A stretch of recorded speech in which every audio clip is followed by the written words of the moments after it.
আজকে এই ভাইটা আমার কাছে এসেছিল। তো বিগত 2 থেকে 3 মাস ধরে এই সমস্যাটা ভুগছিল। সমস্যাটা হচ্ছে পে আউট সমস্যা। ফেসবুকে পে আউট সমস্যাটা অনেকেরই হয়ে থাকে, কিন্তু প্রথম অবস্থায় সেটিং করতে গিয়ে ওরা অনেক ভুল করে থাকে। ছোটখাটো ভুল, বেশি বড় না, কিন্তু এই ছোট্ট একটা ভুলের মধ্যে অনেক বড় ভুল হয়ে যায়। এই ভাইটাই সেই ভুলটা করেছিল। সে যাই হোক, আজকে সেই ভাইটা আমার কাছে এসেছিল। তো আসার পরে আমি সেই সেটিংসটা পুরোপুরি দেখে নিয়ে যেটা প্রবলেম ছিল সেটা সলভ করে দিয়েছি। তো আজকে 3 মাস পরে এই সেট আপটা কমপ্লিট হয়ে গেছে এবং কি ভেরিফাই হয়ে গেছে।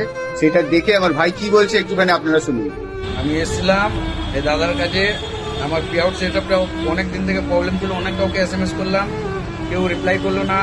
তার জন্য দাদার সাথে দেখা হলো, দাদা বললো, দাদাকে দেখালাম, দাদা এরকম এরকম ব্যাপার, আমার নাম ভুল হয়ে গেছিলো, তাই জন্য দাদাকে বললাম এটা ঠিক করে দিতে।